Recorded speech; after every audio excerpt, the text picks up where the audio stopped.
Munas Ulama di Pesantren Kempek Cirebon. Waktu itu baru ada kejadian siapa? Gayus Tambunan. Keputusan para kiai bahwa kalau uang pajak selalu diselewengkan, NU akan mengambil sikap tegas, warga NU tidak usah bayar pajak.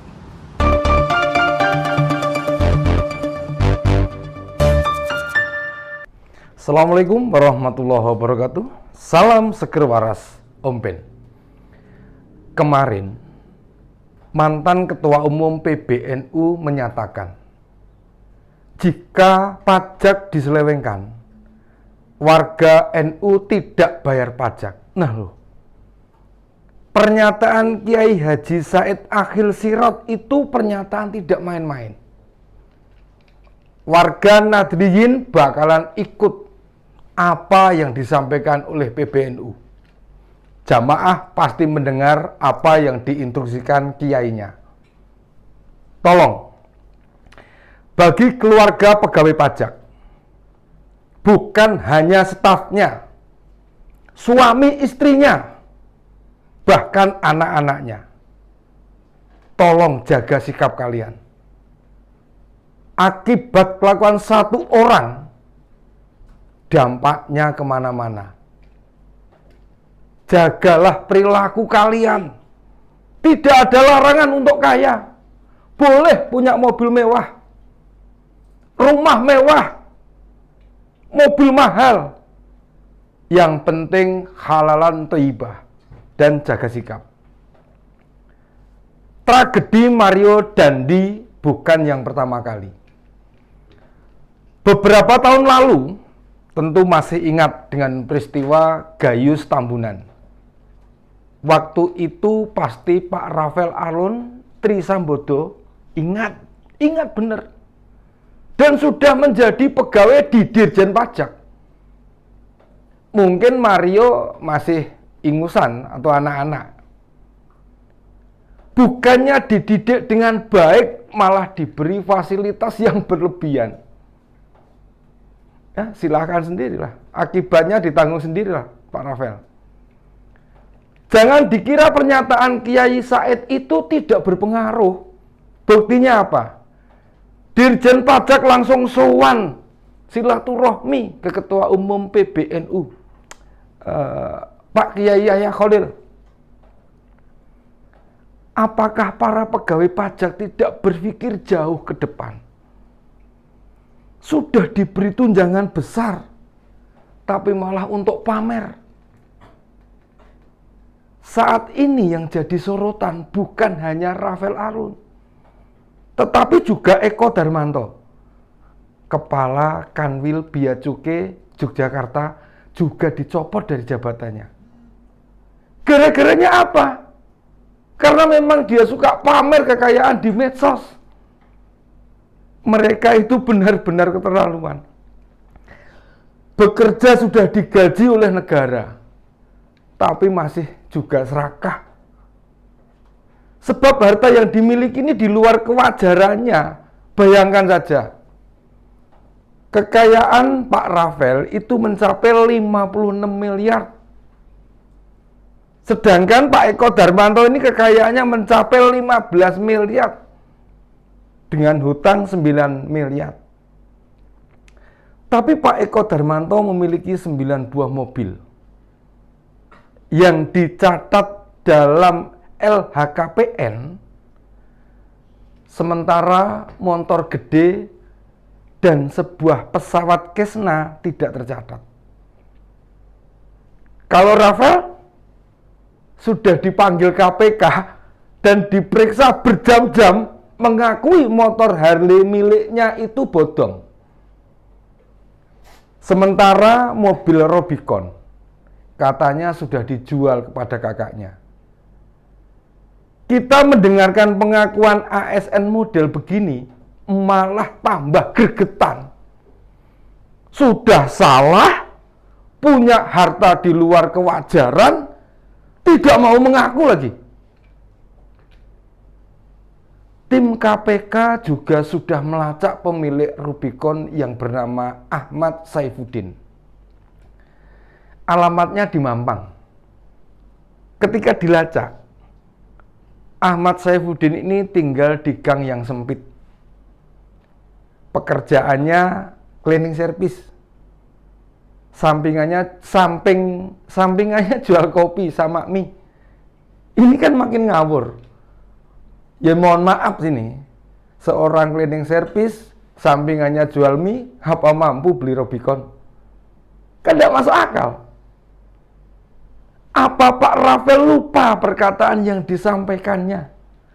Katanya siap diklarifikasi harta kekayaannya toh? Begitu dipanggil KPK, sudah bingung nih, kesana kemari. Ini peringatan ke puluhan ribu pegawai Kementerian Keuangan lainnya. Kalian sudah digaji besar, bekerjalah sungguh-sungguh, berperilaku baik dan jujur, tidak melakukan korupsi. Masa kelas jabatan Kabak Umum di DJP Kanwil Jakarta Selatan 2 kekayaannya hanya terpaut 1,5 M dengan Bu Sri Mulyani yang Menteri Keuangan itu? Bu Sri Mulyani kekayaannya 58 miliar. Memangnya Pak Rafael punya bisnis apa? Istrinya memegang beberapa kafe. Tapi kafe itu bukan sebuah tempat dengan keramaian luar biasa. Bisa jadi usaha yang dibangun sebatas untuk money laundry. Pencucian uang.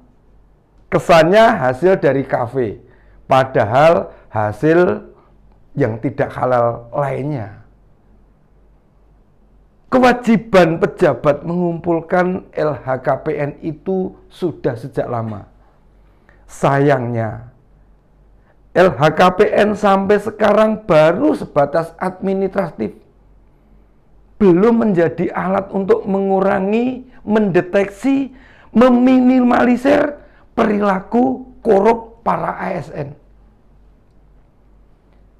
Momentum mencuatnya kasus Rafael Alun harus menjadi trigger bagi Kementerian Keuangan. Menyempurnakan sistem pengawasan internal, termasuk membenahi perilaku para ASN juga keluarganya. Masyarakat punya peran besar mengawasi para pegawai atau ASN yang hidupnya tidak mempedulikan kondisi masyarakat sekitarnya. Meminjam istilah Bu Sri Mulyani, melanggar asas kepatutan yang diterapkan Kementerian Keuangan. Sebenarnya banyak pegawai Kementerian Keuangan yang sudah profesional. Namun ada beberapa oknum yang mengabaikan aturan hukum. Tugas Kementerian Keuangan itu berat. Mengupayakan pendapatan sesuai yang ditargetkan.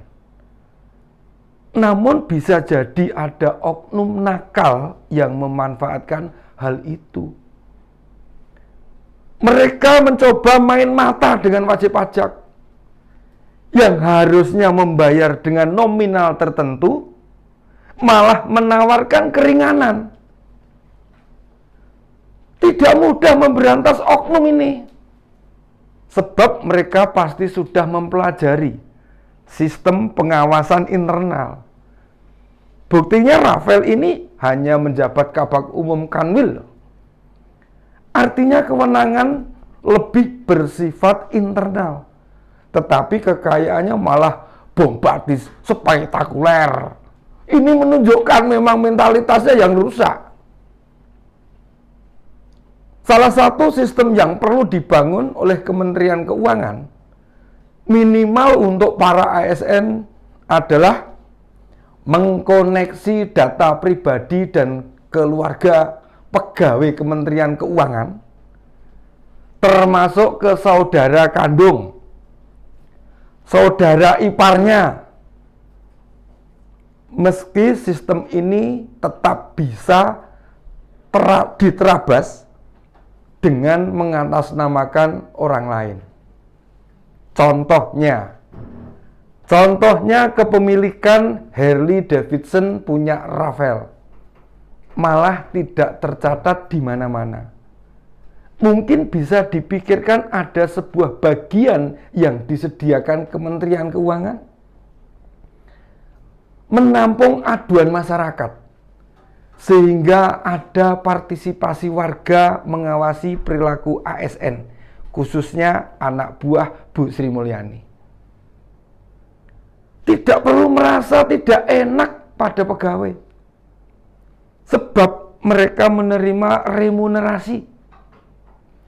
remunerasi yang tinggi. Konsekuensinya ya siap diawasi oleh masyarakat, bahkan siap diadukan atau ada laporan masuk. Dan informasi itu bisa menjadi bagian pengawasan maupun bagian inspektorat. Percayalah, mau dibuat sistem sebagus apapun, substansi masalahnya ada pada integritas pegawai bersangkutan. Tapi membenahi maupun terus-menerus mengingatkan kembali ke individu masing-masing. Orang-orang dengan karakter Eko Darmanto, Gayus Tambunan, Rafael Alun Trisambodo, mau dibuatkan sistem apa saja, tetap nekat melakukan pelanggaran. Karena memang mentalitasnya. Idealnya Bu Sri Mulyani tidak berhenti di sini. Dievaluasi lagi beberapa bagian internal, terutama yang terkait dengan pengawasan. Buktinya kasus Rafael, menurut Pak Mahfud MD, kecurigaan PPATK atas kekayaan Pak Rafael sudah tercium sejak 2012. Tetapi tidak ada tindak lanjut yang memadai. Kita tak membayangkan, seandainya tidak muncul kasus Mario Dandi menghajar David itu, apakah ada perbaikan di internal Kementerian Keuangan? Kita percaya pada dedikasi maupun integritas Bu Sri Mulyani. Ini pintu masuk perbaikan secara menyeluruh. Masyarakat juga sudah banyak yang patuh, tertib untuk membayar pajak. Karena tingkat kepercayaan pada pemerintah sudah membaik. Kalau kepercayaan publik kemudian dinodai hal begini, apakah pemerintah harus memulai dari awal lagi? Kita tidak mau itu semua terjadi. Negara ini sudah berhasil melewati beberapa tantangan dengan baik, tapi justru oknum-oknum tidak bertanggung jawab ini yang merusak apa yang sudah dibenahi oleh pemerintah. Demikian opini dan Beni hari ini. Assalamualaikum warahmatullahi wabarakatuh.